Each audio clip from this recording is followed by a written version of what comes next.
The opinions expressed by the host and guests in this show are not necessarily the views of Children's Health Defense.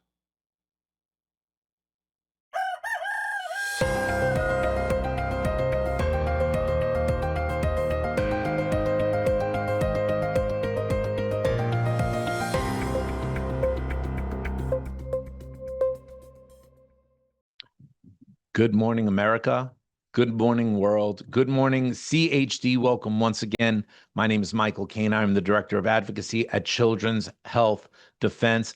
What about fired, unvaccinated workers? That's my question right now for President Trump. It's a question that thousands of us have as we're looking at executive orders related to vaccines. We have a suggestion for the executive branch. And after that, my colleague Stephanie Lucrecio is going to be interviewing August Brice about safe tech for school and home. So stick with us for the entire hour. Don't go anywhere. I'm going to be bringing on Aimee from Firsthand Media and Rosangel Perez from Cafecito Break. They have been doing amazing coverage about fired unvaccinated workers in New York City. They've been holding Mayor Mamdani accountable when he does not want to be held accountable about the situation. We're going to be talking about local independent media and its impact in New York City and what needs to happen locally and federally. But first, as always, we're going to do some news. At the end of last week, CHD broke out that there is a petition related to Tylenol. Now, you need to take action and tell the FDA to revoke the over-the-counter status for Tylenol and other acetaminophen-containing products. The link is in the show notes below and appears on the screen before you right now. Attorney Ray Flores has done an amazing job with this, working along with Dr. Brian Hooker. You now can comment to the FDA. If you go to the link that we have here, click the first link in the show notes, you'll go directly to the FDA's comment page where you can comment. Well, first it'll take you to a page that'll tell you what you need to do, give you some tips. For example, don't write directly in the comment page if it's long and then you lose it. Maybe write it in a document where you can save it and then paste it over. Read through all of the helpful hints. They're in a small gray square on the screen when you click on the link. And please comment as to why over-the-counter acetaminophen in this context is a danger. There's been some great work around this done here at Children's Health Defense and by other scientists as well too. Now we need you to assist with this. This just doesn't end. This just doesn't end. Senator Johnson, more info. In addition to the text that Senator Rand Paul and Senator Johnson released, an email from Dr. Janet Woodcock from May of 2021 exposing more. Dr. Woodcock emailed Dr. Fauci about personally receiving reports of patients experiencing hard to classify adverse events. Quote, no one takes them seriously. No one knows how to treat them. And there is no effort to study this. Okay. React 19 has reacted to this. And what blew them away is they said, we were already part of a conversation. At this point, we were injured. We were telling people, we were talking to, they were involved in an NIH study about the vaccine. Publicly, safe and effective. Everybody take it, safe and effective. We knew this. This isn't news to us. This is not shocking to us, but to the greater American public, largely it is.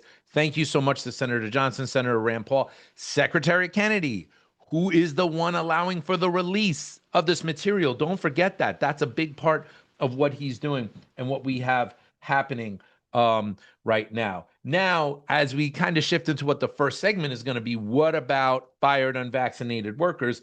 Teachers for Choice has put out a letter titled just that. It's a thank you letter to President Trump, followed by a much-needed critique on behalf of fired unvaccinated workers. You might know on August 10th, Trump signed, as you see in the photo there, an executive order that protects parental rights and religious and medical exemptions for children and for parents to make decisions about this. It also modifies the childhood vaccine schedule. But there is no mention about the American worker. And during COVID, there was such an attack on the American workers' bodily autonomy and our rights to decide what goes into our body and what doesn't, what we inject and what we don't. I would argue if it wasn't for that and it wasn't for the unvaccinated American worker, Trump wouldn't have been elected with Bobby Kennedy heading the federal health agencies. That's my own personal opinion, but I think it's an important one as we look and we think about this. Here's someone who agrees with me. Shout out to Councilwoman Joanne Ariola from New York City, the former minority leader. Check this out. I had a packet for you yesterday, POTUS, Donald Trump, but Caroline Leavitt couldn't take it. We need you to get our New York City fired anti-COVID-19 vaccine mandate workers back to work where they rightfully belong. I've been supporting Bravest for Choice, Teachers for Choice, Cops for Freedom since I was elected and have fulfilled my campaign promise to continue to fight for freedom until every fired worker is back to work and receives back pay. Now you need to fulfill yours. Help me in the fight for freedom. Okay, with that, I'm going to bring on independent media from New York City. We have Aimee with Firsthand Media and Rosangel Perez with Cafecito Break. Ladies, thank you so much for joining me this morning. How are you doing? Thanks for having us on. So Happy to be here. It's great to have you both here. Before we go into this, let's briefly just let people know how you got into covering anti-mandate activism in New York City. Aimee, let's start with you. I started covering the protests when those were happening, back when the mandates were in place. And then I started talking to, more of the affected workers. And I felt that that was a really extraordinary development that the government was now requiring people to have a medical intervention in order to remain employed, and an intervention that many of them objected to. So I started talking to those people and interviewing them. And I don't think that I expected this coverage to be going on so long. I didn't expect this issue to be unresolved for so long, but I've continued to have conversations with the workers who are affected and cover the legal developments and policy developments surrounding that. Yeah, you've done great work. You've also covered the tech surveillance side of what's happening with the medical industrial complex. And as you mentioned, you have this phenomenal section, or maybe even another Substack dedicated entirely to conversation, long form conversation with fired nurses, sanitation workers. You interviewed me once for almost 2 hours and such. Everybody go and check that out. It's a treasure. It's a true treasure documenting the history of what happened in New York City. Very few people really took the look that you did. And Rosangel Perez, Cafecito Break. The first time I saw you, you were walking with a number of activists into a Panera Bread where unvaccinated people were planning to illegally eat in a Panera. But I don't think that was the first time you were involved in the movement. That was when I saw you when there were sit-ins by unvaccinated workers. But tell me how you got involved in this. Well, we are media professionals. A former MTV producer, supervised hundreds of television shows for MTV, VH1, and BET. So we were already creating our own content since 2012. And something that many folks don't know, I'm also a certified holistic health coach. So back in 2019, I was producing a show with a woman who's also a certified holistic health coach. And we were already talking about what was happening in 2019 with the measles and what we were calling, now when we look back, COVID 101, testing of the segregation grounds. So when we were hearing about the coronavirus late 2019 and 2020, we were already covering it, and we were already warning our community members. When we learned that there was activity happening in New York City, we were grateful to join it and be a part of that voice. And I felt guided to cover it documentary style so that, history in the making. We noticed right away, this is why I'm telling you, I come from corporate media, that independent media, boots on the ground, folks like Firsthand Media, Aimee, and even other people that were out there with us, they are part of this story because mainstream media did a disastrous coverage of Yes.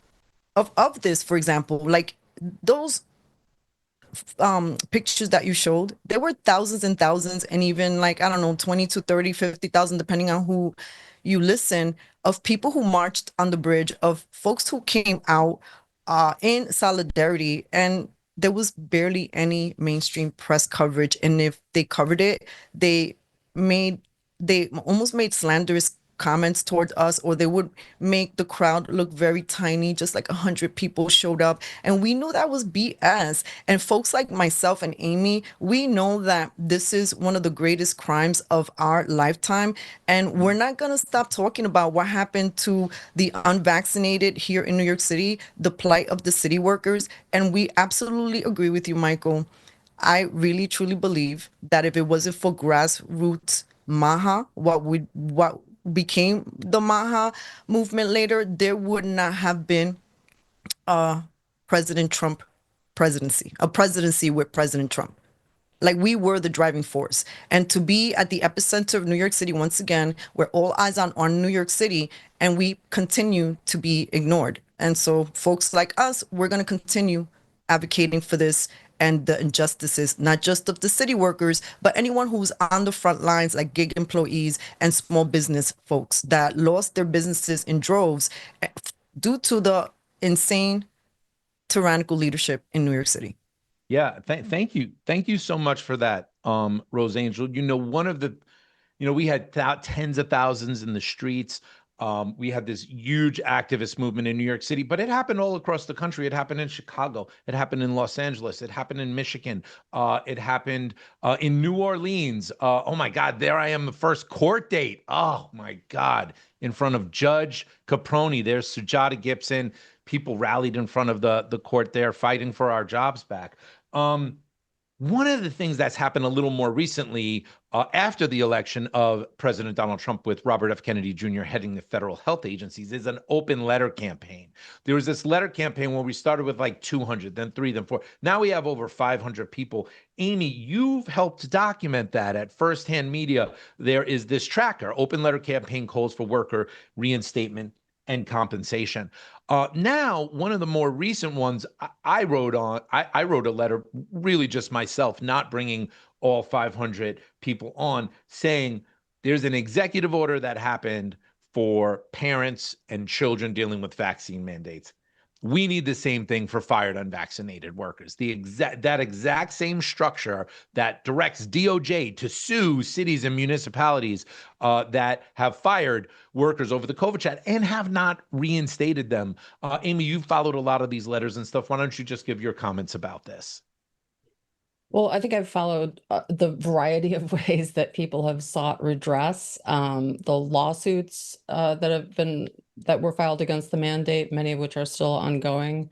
The political efforts I've reported on, and then the letter campaign, all of these letters that fired workers have written to public officials seeking a response and seeking support are another avenue of seeking redress. So I wanted to cover that as well. So that's why I have the tracker, and I'm just keeping track of all of these open letters that have been sent to public officials by workers and published. You can find all of the letters in that tracker.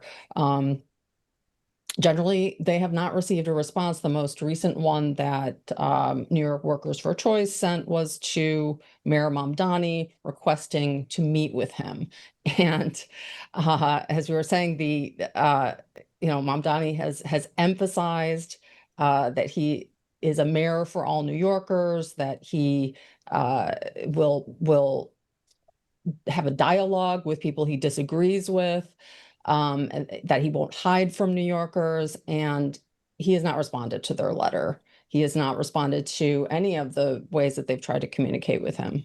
Aimee, let's show, this is on your Substack. Let's show Mayor Zoran Mamdani in his own words about how transparent and open he is, and he's a mayor for all New Yorkers. Let's show that clip. I promise you this. If you are a New Yorker, I am your mayor. Regardless of whether we agree, I will protect you, celebrate with you, mourn alongside you, and never, not for a second hide from you. Not for a second hide from you. Well, let's go to one of the first times that Mayor Mamdani's administration, let's go to one of the first times Mayor Mamdani's administration was directly confronted with a question about this. Rosangel, this was you. You are often in the press pool over at City Hall. And here we had, I believe, Commissioner Sam Levine, where you were able to question him about this. Let's show that clip. Questions for the Commissioner and Deputy Mayor? Yes, right here. Commissioner, this is Rosangel Cafecito Break. I have a question for you. Will you be interested in exploring other city worker rights, such as over the last 5 years, city workers who said no to the vaccine mandate, who haven't gotten their jobs back? Will you also be exploring those city workers who have yet to see their day and their justice? We're going to work throughout the year and throughout my tenure, and I know the mayor's tenure, to make New York the most worker-friendly city in the United States. I said during my remarks, we pass out this great booklet on the Worker Bill of Rights. My goal is to have to reprint this, to expand it, to give our workers new rights, and to restore dignity to the working people of the city. Yeah, go ahead. Okay. Rosangel, did the commissioner or did Mayor Mamdani follow up with you in regards to that or in any way after that exchange? No, they didn't. And I will have to say that I fought my way into that press conference. They didn't want to let me in. And I got Brooklyn on them. I said, this is my neighborhood, so I will be reporting on this, so let me in. And they're very loud. I'll tell you this, the Mamdani administration is keen on knowing who their independent reporters are. And I got a lot of pushback in trying to attend certain press conferences and trying to get access. And they clearly did a little bit of digging on my reporting. And I got a little question about it from one of his staff members. So they say that they're so open with the press, but I don't know. Some of it to me seems cosplay, just like some of the I support the vulnerable. They care about the workers and the people who drive the city, the people who are on the front lines. I'm sorry, the people who were on the front lines 6 years ago are still being ignored, and they should continue to be a part of this conversation. I've been in different conferences too, press conferences, trying to have private conversations with some of these folks. They're giving you the runaround. A lot of these people are in collusion, I'm sorry to say, or seems to be, with pharma, or they are beholden to big pharma. And I have a feeling that that's why we get the runaround when we ask questions. So not too long after this, Aimee, you were able to go, right up to the head, right up to Mayor Mamdani at, I believe it was at City Hall. You were able to question him bluntly about fired unvaccinated workers in New York City. Let's show that clip. Hi, Aimee, Firsthand Media. I have a question. Hi, I have a question related to labor for you. Just after you were elected, the Adams administration offered reinstatement to city workers who lost their jobs under the 2021 vaccine mandates. That process has apparently not moved forward. There are numerous workers who met the December 5th deadline to request reinstatement who are reporting that they've heard nothing from the city since then. And there's a rule change required for some of those reinstatements that has not been sent from DCAS or your office up to the Civil Service Commission for approval.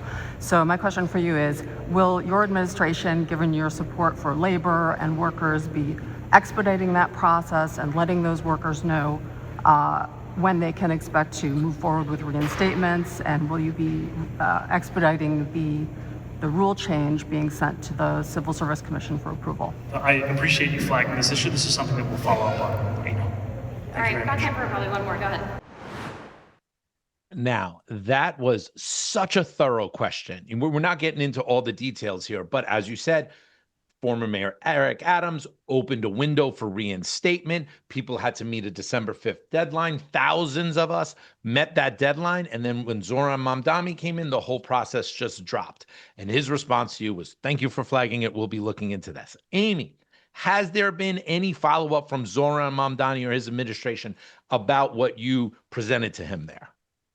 There has not. And one thing I want to emphasize is that, as you're saying, I was asking these questions about a specific policy that was announced by the Adams administration, and I think that's why Cafecito Break was asking the commissioner as well. These were not sort of theoretical questions. Do you support, reinstatement of workers like that? He was actually asked that question when he was campaigning by John Macari on Finest Unfiltered podcast. He kind of sprung it on him, asked, theoretically, do you think that you would be interested in reinstating people, as a general idea? And he said, no, I don't think I would do that. But there wasn't a specific policy in place then. Adams, after Mamdani was elected, put this policy in place, moved on the policy. This was not just something he said at a press conference. He made a formal announcement. His administration commented on it. The city created an amendment to the personnel rules that would have allowed that was required for some of those workers to be reinstated. So this was a stated policy of the city, not just some, general idea question. So that's why my questions were very specific, and he has not addressed any of those questions. And in fact, his administration has really started stonewalling me, at least, because I have followed up with his administration, with the agencies that handle those rule changes, to ask them, what is the status of this process? And initially, they would say to me, well, we don't have any update at this time. We're still working on it. We'll check back later. But then at some point, I was going back and forth with a very friendly person in the city administration, and she said, I'm looking into it for you, and I'll let you know. And then suddenly that door closed, and she just stopped responding. And I have to think that this was not because she suddenly decided not to talk to me anymore, but because there was some sort of directive. Wait a second. Wait a second. Talk to the press about this. But hold on a second, Aimee. I just saw Mayor Zoran Mamdani saying he's a mayor for every New Yorker, and he will not run. He will not hide, never, from any New Yorker. What do you think about the dichotomy here, the hypocrisy? The rule change will expire automatically in November, and it appears to me that what's going on is that the administration has decided to just wait this out and have the issue go away, and have the people who are affected by this go away, who are waiting for this policy to be finalized, to go away, and to just not talk about it. And as you're saying, that flies in the face of all of his rhetoric about being open and available to all New Yorkers and being everyone's mayor. So unfortunately, we've run out of time for this segment, so we are going to have to leave. And I'll have one comment, final comment on this. Disappointing and tough situation, but also I do think there is some hope. But before we go, Rosangel, if there's any last issue or anything you want to share with our audience, I'd like to make sure I didn't cut you out here. What I would like to say is that we love New York, and we will continue talking about the plight of the New York freedom fighters. So we're back again live Mondays, 8 p.m. Eastern time with the New York Freedom Fighters podcast, September 7th. And we have special guest, FDNY former chief Tom LaPola, who will be joining us. And this is hosted by Mark and Cozy, who are all part of what I call grassroots Maha. Excellent. Fantastic. We love Tom LaPola. He has been an unbelievable freedom fighter for our cause. Rosangel, Aimee, from the bottom of my heart, thank you so much. When no one was there for us, you were there for us. When the media blacked us out, you never blacked us out. When we needed something documented, you were always there, usually on your own dime, usually not compensated at all or barely compensated. Thank you both so much for everything that you've done. As a fired, unvaccinated worker myself, I so deeply appreciate both of you, and I'm sure I'll have you back on the show sometime very soon. Thank you. Thank you, Michael. I want to make one final point on this before I turn it over to Stephanie Lucretio. What you're seeing in New York City is you're seeing an alleged worker, supporter, socialist mayor who could care less about the American worker, and specifically could care less about the unvaccinated American worker. And this is one of the reasons why we must have the federal government step in and say, no, you can't have First Amendment rights violated and still receive federal funds from the federal government. No, you can't deny religious exemptions to vaccination illegally for the American worker and think that things are business for usual as you, just because you're a big bad New York City, you get to do what you want. And that's why I have called on President Donald Trump to issue an executive order very similar to the August 10th executive order, where President Trump said that parental rights and religious freedom are paramount. We must have this in abundance for children,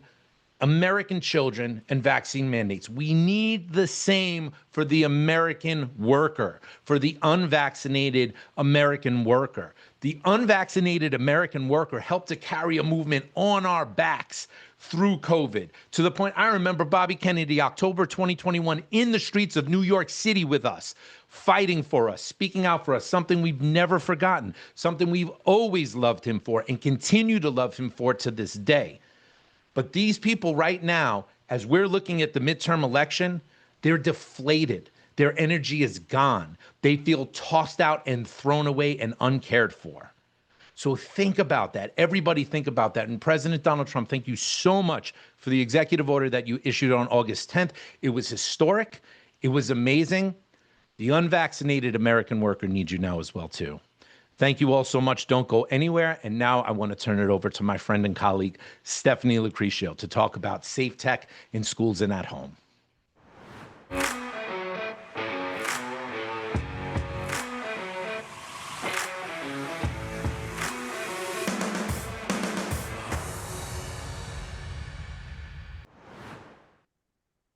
Good morning, CHD. Stephanie Lucretia here with another EMR and wireless update. So many of you know children are heading back to schools, families are preparing backpacks, schedules, and school supplies. But there is another important consideration, and that is the wireless environment that our children are immersed in every single day in their school buildings. From Wi-Fi to connected devices in classrooms, cell phones, tablets, Bluetooth, and smart technology, our children are inundated at home and at school, oftentimes with involuntary exposure to this wireless radiation. And with growing concerns and ongoing research into potential risks and biological health effects, how can parents take reasonable steps to reduce unnecessary exposure? That's the question that we're going to explore today.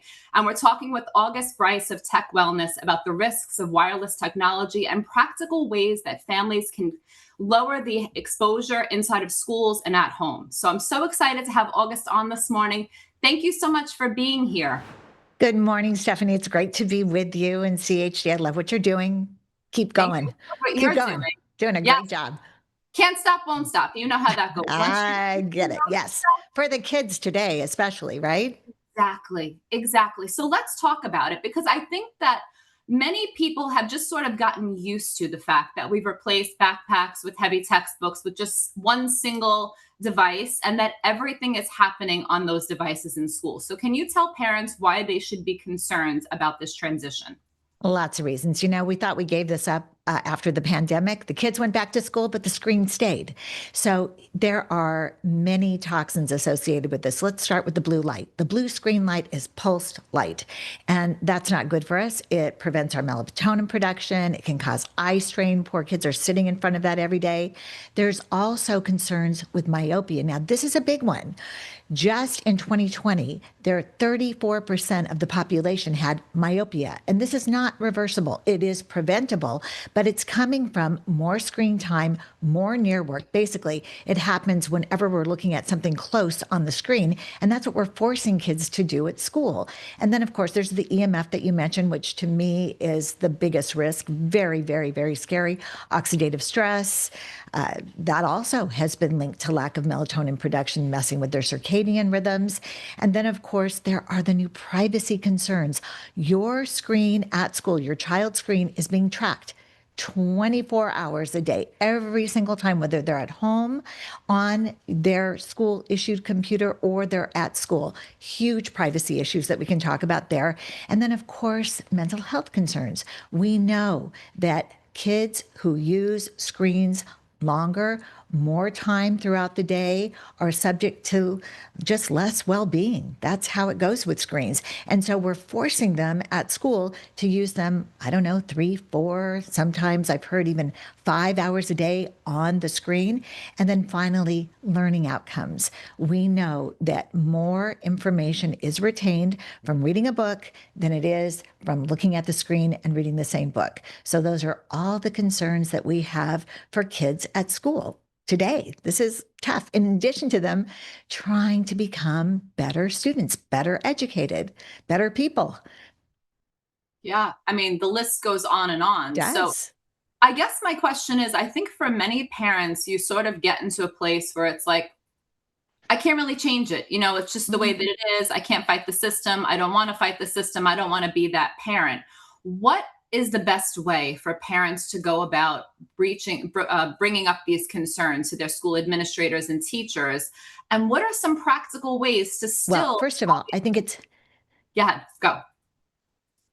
yeah, there are things that you can do at home, which is great. But I think a lot of this is just even educating your teacher. They might not even know about the EMF. They might not know about myopia, by the way, which is said to projected to increase to 50% of the population by 2050. And that's a brand new study that just came out. This is a huge thing that you don't want to burden your kids with. So at the very least, you go to the teacher and you ask them some questions. You can ask them, what devices are my kids using? You'll find out, are they laptops? Are they desktops? Are they tablets? Because there's different things that you can do for each one of those just in the realm of myopia. You can make sure that that laptop is sitting on a desk, never on a child's lap. You can ask to put that tablet in a stand. All this, if you can get the screen an arm's length distance from your child, you are really helping prevent that myopia because it's about near work. It's about looking up close. And I've got a video that I can show you just how your eyes almost cross and that elongates your eyes. And that's the thing causing nearsightedness. So you can ask about what devices they're using. You can ask the teacher, how long are they on their devices? Because most schools have rules that there may be a couple hours, and just being aware that they might possibly be going over that 2 hours will help the teacher know that, hey, I can cut back on this. And also a teacher, if she understands about the near work, might enjoy getting back to the chalkboard and drawing and reading to the kids instead of forcing them to read online. You can also ask, well, how much of the information is downloaded? If it's downloaded instead of a live interaction online, well, then they can turn off all the wireless on the computer during that time. Personally, I would also ask, where is my child sitting in relation to the Wi-Fi? As far away as possible is what I would ask. And then finally, I would ask if they could please share, maybe on a monthly basis, your child's usage report. Because as I said, whether it's Google tracking or securely tracking, they're tracking your child's interaction on the computer. Now, they do this for safety reasons.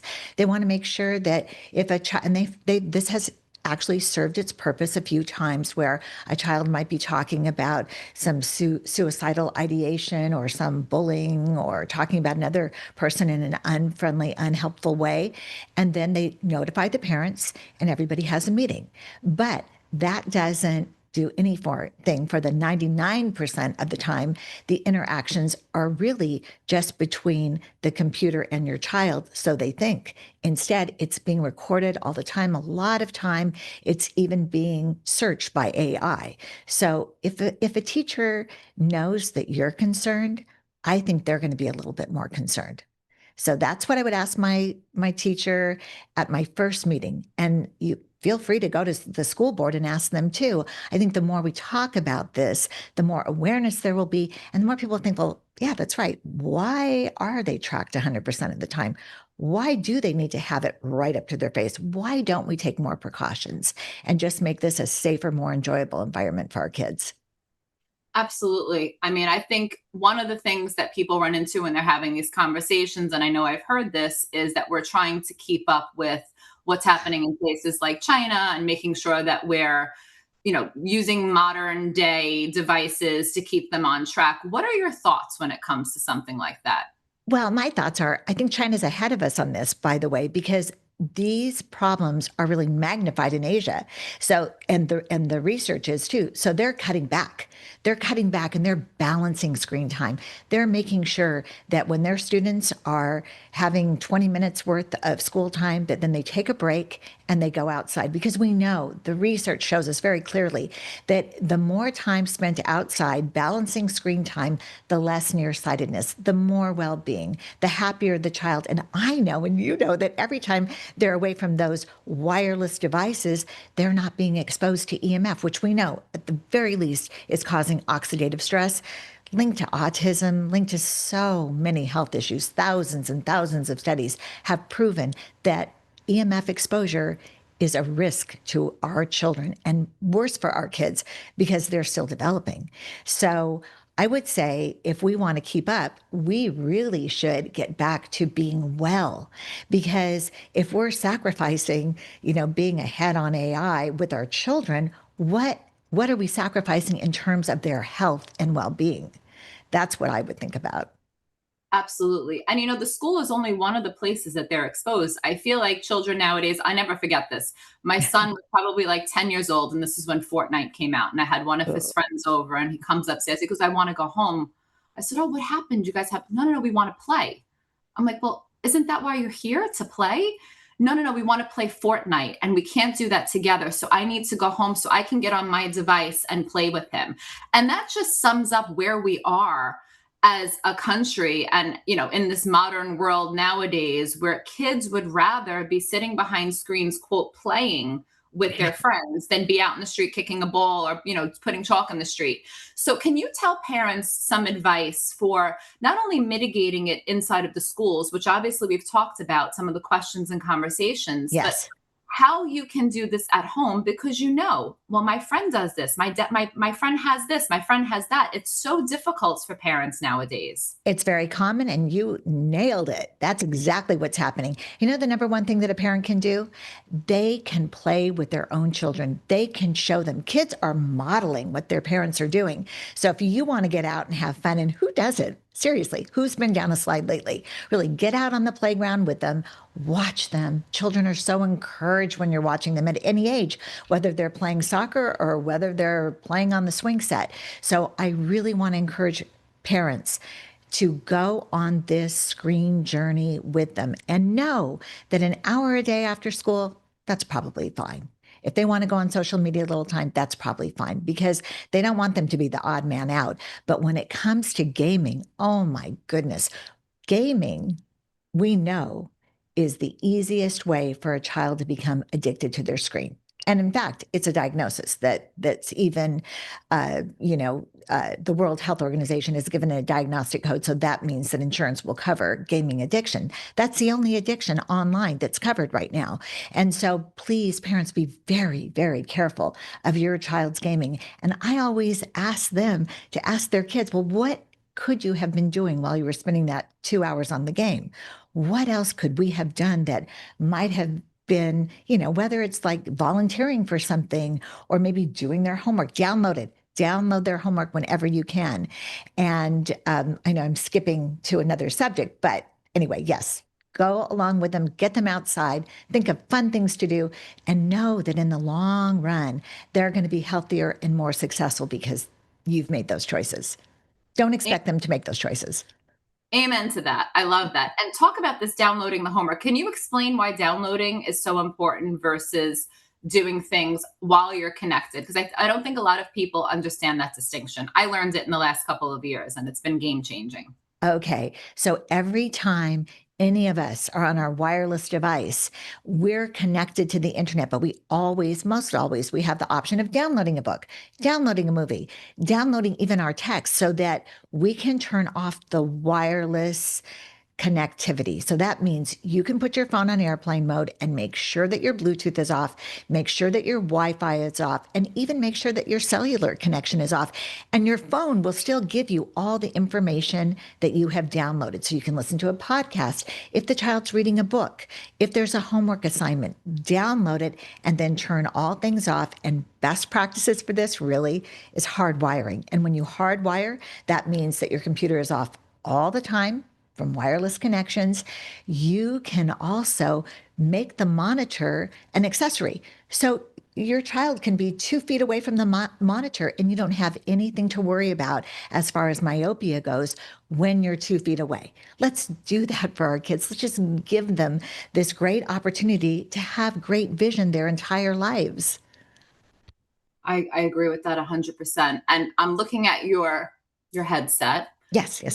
These are air tube headphones. These are one little thing that I do to keep the EMF that comes from our phone. All of our wireless devices are spewing electromagnetic fields, and it's happening all the time. This tube of air prevents the radiation from going into my ear. This long cord allows me to be further away from my phone. And that's what I encourage everyone to do. I encourage them to, if you're sending your child to school with a phone because you want to know where they are, that's so much better than a watch. That watch is on them all the time. And that EMF, even if it's magnetic EMF, which is a concern, even if it's on airplane, which it isn't because you're tracking them, they actually are being exposed. But if you give them a phone and put it in the back of their backpack, they're so much safer because that EMF has a distance. Distance is your friend. The further that your child can be away from the wireless device, that includes a Wi-Fi in their room, the better off they will be. So very basic, but like you said, a lot of people don't understand this, but it's a great way to still go online, be connected. You can even game with a hardwired connection. So great. 2 things that I want to make sure that we get in. Sure. AirPods. I see so many young people with them in their ears. You talked a little bit about the wired headset. Can you just address why AirPods are so very dangerous? Well, because you're having that source of EMF, and I've heard, oh, it's just Bluetooth. Bluetooth is EMF. Bluetooth is now on the same spectrum as your microwave. So it's the same thing. It used to be Bluetooth was a different spectrum, but it's the exact same thing now. That's going straight to your ear. And that's a direct pathway to your brain. And we know already that young people are getting thyroid nodules, and you're not even supposed to get them until you're 60 years old. And we have people under 30 presenting with thyroid nodules. We also know that this is very much correlated to anxiety, stress. And that's because Bluetooth is definitely a very anxiety creating signal because it's pulsing rapidly. If you could hear Bluetooth, you would know, wow, I don't want that anywhere near my ears, let alone my body. So please, parents, just say no to those AirPods. I know it's such a temptation. If your child already has one, if you got a teenager, try one only and then make sure that they're not in their ears unless they're actually on a call. Love that. Last thing I want to touch base with you on is the importance of creating a sleep sanctuary. We talked about the gaming consoles. Oftentimes those things are inside of the rooms. People's devices are inside of their rooms. Children, in order to be performing in school, to be able to be alert, to learn, to create that environment, they need proper sleep. Can you just give parents some advice on how to create that sleep sanctuary for their children? Absolutely. First of all, make sure that 2 hours before bedtime, they're not exposed to the blue light because that's going to change their circadian rhythm and their melatonin production. So, I mean, I've got little yellow glasses for children. This blocks 75%. This is during the day when they're on computers during the day, because although blue light in and of itself isn't dangerous, we're just getting way too much of it. So at night, 2 hours before bed, absolutely no screens, orange glasses, make sure that there's nothing wireless in their bedrooms. We know for a fact that it's too great of a temptation for children. And we know just having that light on, just with if it's on airplane, make sure that they're charging it outside their room. I would say if I was a parent right now of somebody 17, 16 and under, I would say all the screens time at home is outside of the bedroom, period. It shouldn't be something that has to be done so completely in private. We should normalize this as something that we do together. That's really what I think. So make sure that they're relaxing, rejuvenating as much as they can in an environment where there's no Wi-Fi. Turn off your Wi-Fi at night.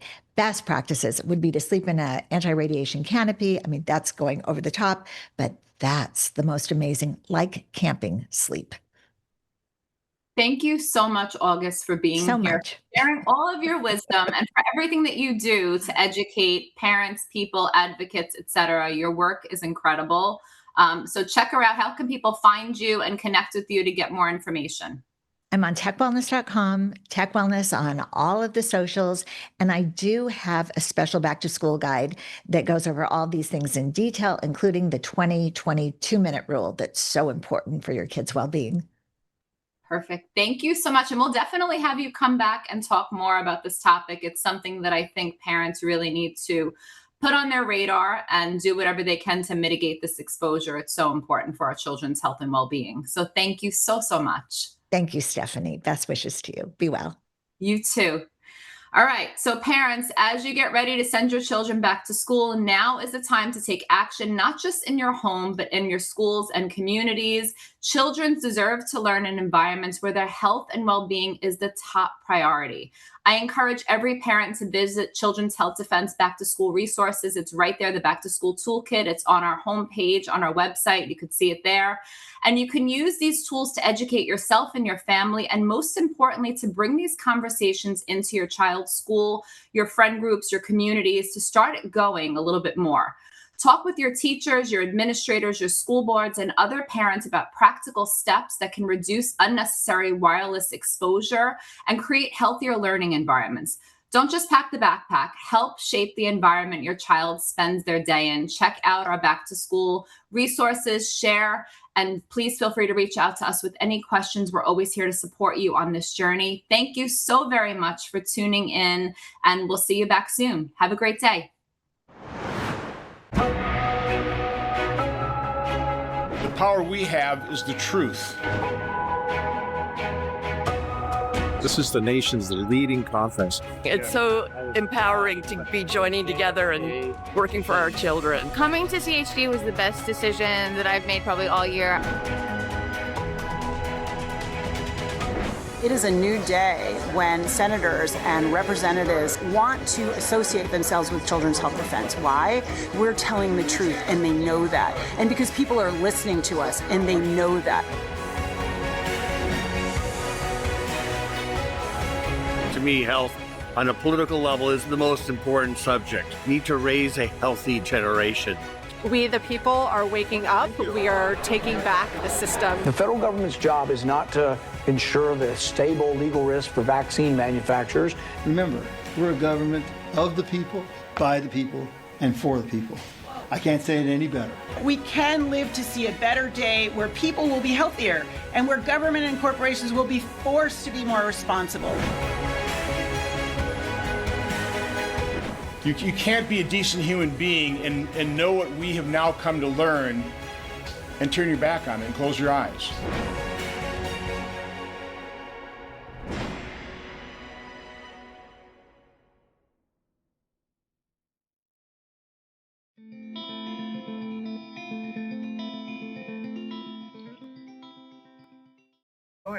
Yeah, I was kind of shocked when I first put it out there. I didn't expect to get the response that we got. I was kind of shocked that there's this many in the Dayton area. And we've got some people that are going to take over as hosts here. Yeah, I messaged Bella earlier to let her know, and she added me to the group so that I can be an ambassador for here and Wonderful. do stories at my house. Wonderful. And there was another lovely lady, I don't know, I can't even remember her name now, who said that she'd help out, because it really is something you need to do in a group, to be honest with you. But anyway, thank you. What a spectacularly super day. We've had some press as well, haven't we not? Yeah, Channel 2, WDTN came, Fox 45 came, and we only had a protester for what, an hour? Yeah, he left pretty quickly. But that's what he does, I'm afraid. I feel really bad for the people that pay him, to be honest with you, because he turns up and he walks around and then he just disappears. Yeah, I mean, and everybody was super nice to him. I mean, I spoke to him and said hello and everything. He didn't stay too long. No, but he doesn't. He just needs to. He just shows up. I mean, honestly. Yeah. Well, anyway, so things are much better than we thought. We're having a really good day. Yeah, but really sad stories. Freedom Family Chiropractic, like, they were awesome to let us do this. And like, all the food as well. They had patients coming in, and they still allowed us to be in there, and yeah, everybody was like more than happy to help out. Like, whenever I was organizing everything, I wanted to make sure that you guys were fed and had food and stuff, because I know you guys are stuck on this bus a lot. So people volunteered very quickly to, bring food to try to help out. Yeah, unbelievable. I'm sitting here like literally big fat lump. Okay. The cake probably didn't. The cake, pizza, gluten-free pizza, someone's made it's like chicken, it's like chili. Honestly, guys, you would not believe it, and I don't shift my butt at all. Anyway, that's enough. Right, let's talk about you. You have one son. Mm-hmm. How old is he now? He's 8 years old now. Okay, now he is, I overheard, and I could be wrong, being quite severely damaged, is that right? Yeah. Oh, yes. I'm sorry. And actually, on the news piece, they actually showed pictures that I sent them of him before his vaccine injury and after. And it's quite, it's very clear. It's a different child. And I am a single mom, and the severity of his damage, it's turned our lives upside down. Completely upside down. So now, tell me, this is important. Before you had your boy, were you an anti-vaxxer? No. I believed completely in it. I had a friend who, a really close friend, who told me, you need to at least space them out. You need to, she was trying to give me information, and I was like, you're crazy. No, the doctor knows best. My doctor told me I had to get a flu shot while I was pregnant because it would be too risky for the baby if I didn't. Mm-hmm. My dad had passed away when I was 5.5 months pregnant, and oh no. And my OB, her fix for that was to give me Ambien so that I could sleep. You had Ambien while you were pregnant? Yes. And before I found out I was pregnant, they had me on birth control because they thought I had endometriosis. So I was actually pregnant with twins, and I did not know it. I lost one in the first month, and I didn't find out until I was 5 months along, and they saw that there were 2 placentas, 1 baby. So it's hard telling what, I don't know if the birth control had anything to do with that. I don't know, but they had me on birth control for the first little over a month of my pregnancy. And the flu vaccine. Wait, now did you have the flu vaccine early in pregnancy or later? It was pretty early. And they had me on... So how do you know the flu vaccine wasn't responsible for the loss of the other baby? I don't know. That would be more viable in my mind. And I forget the name of it, but I had morning sickness or all day sickness throughout the entire pregnancy. So they had me on promethazine or Phenergan. Which is what? For the entire pregnancy. It's an anti-nausea medicine. Is it like a pill you take? It's a pill. It's an anti-nausea medicine. How disgusting. They had me on it the whole time because I was so incredibly sick. And they had me increase my salt intake and all these things because I was having heart issues. Everything was just out of whack. I'm hardly surprised you had the flu vaccine. Yeah. This is some of the symptoms we hear from people that are not pregnant to have the flu vaccine. And I told my doctor I was like, do I have to get it? And she's like, yeah, it's pretty much have to thing here. So I did it. And when he was born, I tried to do everything right. I wouldn't eat any lunch meat because, of the risk of listeria, or I think that's what it's called. I tried to do everything right, and I trusted the doctor wouldn't give me any medicine that was going to hurt my baby. And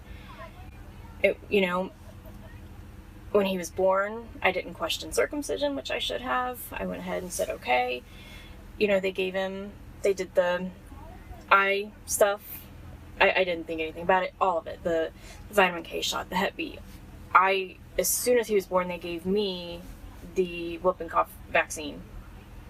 And I was one of those first-time moms. I wanted everybody to basically douse themselves in sanitizer and not come near my baby unless they had a whole bottle of Purell on them.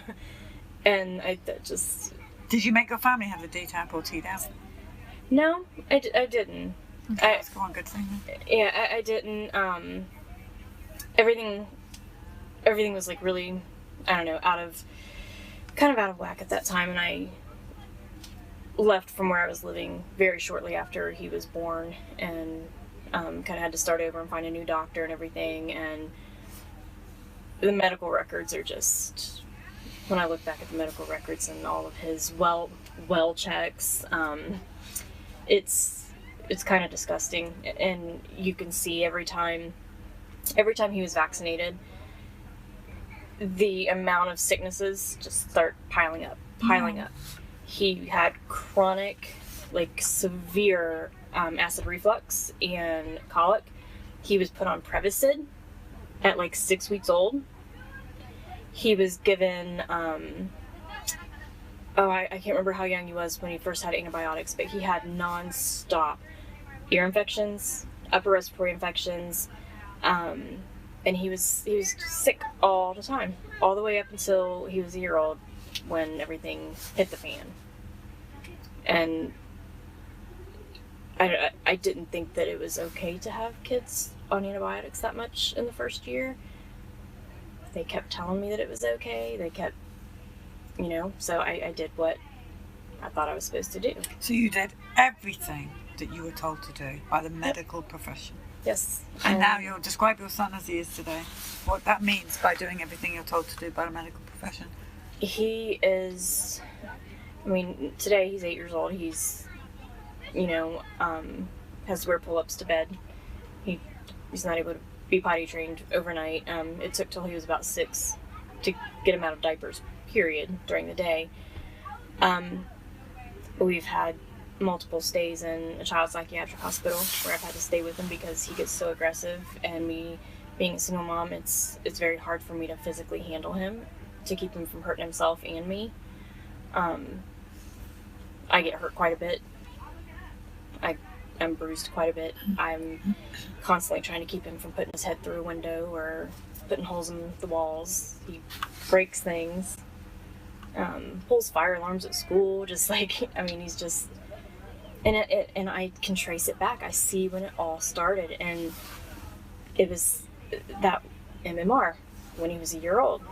3 days after his first birthday, he got that MMR because all the medical records, all the way up to there, it says development, normal for age, on target for age, saying what he can do. And even the videos I have of him saying his first words when he was like 7 months old, I have him on video saying words, and just ahead of schedule and everything.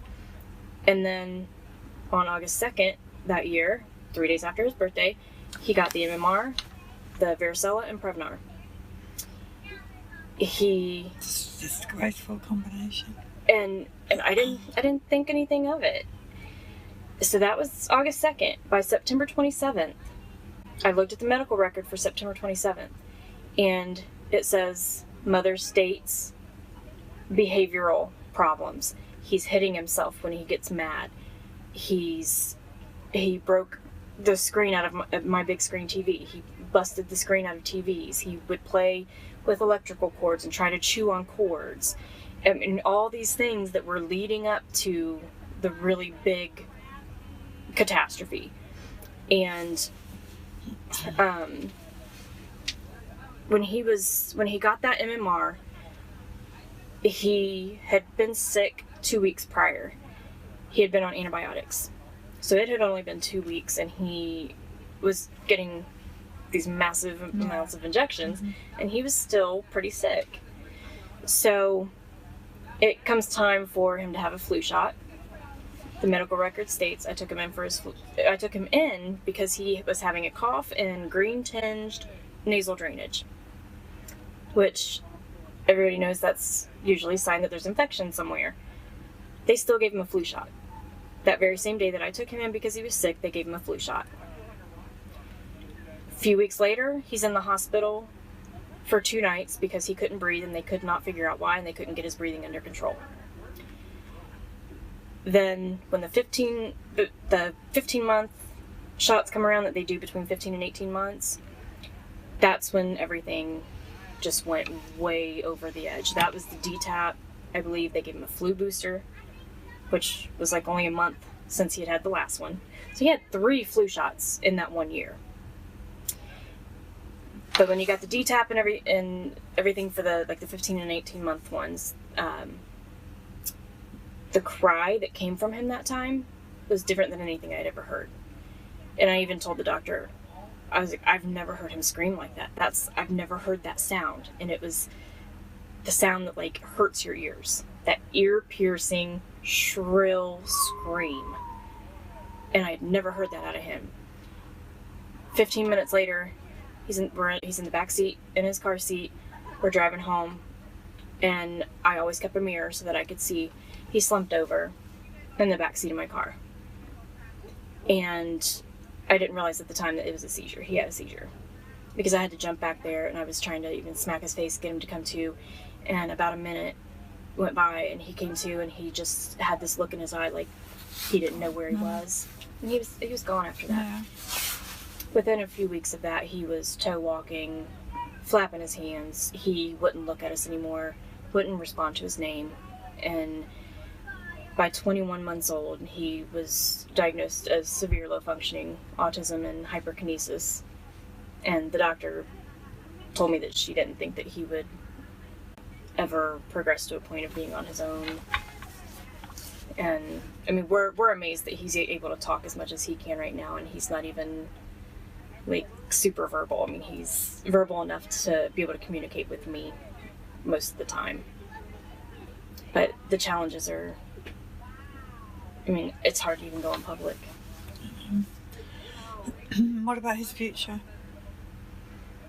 I don't know what his future. I usually end up breaking down crying when I start to try to picture his future, because people will say things like, he might be able to learn to drive a car someday. Right.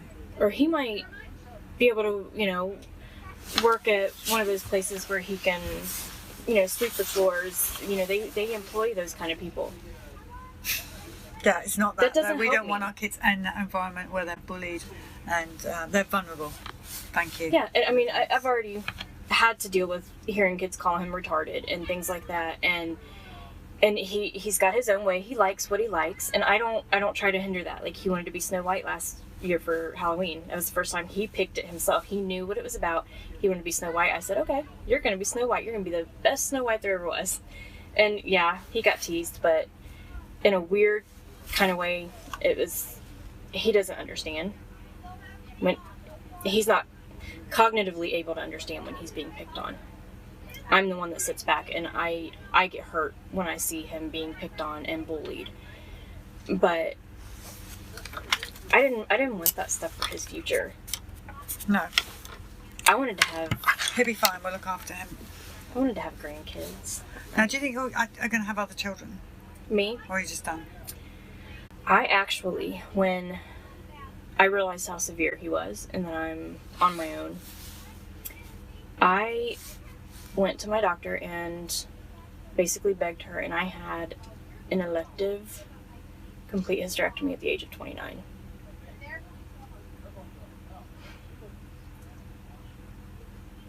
I always wanted like 3 little boys. That was my thing. I wanted 3 little boys playing in the backyard while I'm making cookies or whatever. And I knew that wasn't gonna be us. And I knew that even if I did have another kid and the kid was typical, it wouldn't be safe around my child. I mean, he's not safe around other kids. He's too rough. It wouldn't have been fair to me. It wouldn't have been fair to my son or any future kid. So at 29 years old, I went in and basically I sent myself into menopause and everything, just so that I would never have the chance to change my mind and be unfair to somebody else because of my desire to want to have more kids. And I was reassured about 2 months after that I made the right decision, because I found out my son had a brain malformation called Chiari malformation, and he required a brain surgery. It happened 3 months after my hysterectomy. He was 2.5 years old. So he's been through a lot. You have had some suffering, girl. It's our entire lives, like I said, our entire lives have flipped upside down. I've been very vocal about it because I'm not ashamed. Things happen, and I'm back on track. But I had a nervous breakdown in 2014, trying to do everything on my own. I spent a couple weeks in a psychiatric hospital. I had to give up temporary custody of my son for a year to my family, and it was the worst year of my life. But I had to get back on track. It took a long time for me to realize I can't be mad at myself for having that break, because I tried to be strong. I tried to do it as long as I could, and I broke. I was getting beat up all day long, every day, and nobody understood how bad it was when I would ask for help. So I just broke, and there's not enough help out there for parents in this situation. Because there's so many of us. Yeah, it's everywhere. You're getting lots of love and hearts and support now. Now, not only have you organised today and everything that you've been through, you've had such a hard life, and yet you organised today. You're a superwoman. I'm far from superwoman. This throwing myself into stuff like this, because I have to make sense of it. And my mom could tell you, I've always had a big mouth. I've always been outspoken, and I've always been very opinionated. And well, anybody that knows me could tell you that. So the only way I can make sense of what has happened to us is that God wants me to use the personality that He's given me to try to keep this from happening to other people. I talk to everybody everywhere I go. I wear this every time I go to when I take my son to his doctor's appointments at Children's Hospital. I wear my Vax shirt. I used to carry a bag that said vaccines do cause autism. And I try to talk to people as much as I can about the fact that I'm not just trying to tell everybody, hey, your kid's going to get autism. There's so much more than that. Yeah. There's so much more that can happen from vaccines that people don't understand. And the only way that I can get through life knowing and watching my son suffer is to think that I might be able to keep it from happening to somebody else. I think that's what we're all. Well, you're a good woman. Very good woman. Thank you. You are too. Thank you for today. Thank you for telling a story. And I think big things are going to happen in this area. I think and you're going to be our vaxxed host. We're going to see lots more of you. Yeah, I'm excited to help in that way because, like I said, I felt alone for a really long time. I didn't realize the amount of people who are in this area that have the vaccine, because there's people in my family that won't speak to me anymore. I've lost friends. It's terrible that your family can do that to you. Yeah. But we all have family members. Yes, we do. All right, we have another story waiting, don't we? Yes, we do. So better to... Yep, and you've had a long No, day. it's fine. It's absolutely fine. All right, now let's come off this social media and we'll come back on again with this new story. But thank you so much. Well, thank and you. these peeps are going to see much more of you. Yes.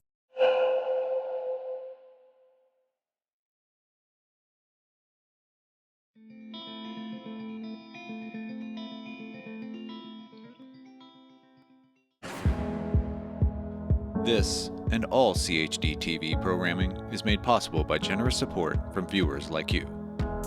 Please consider making a contribution today to keep our programming going strong.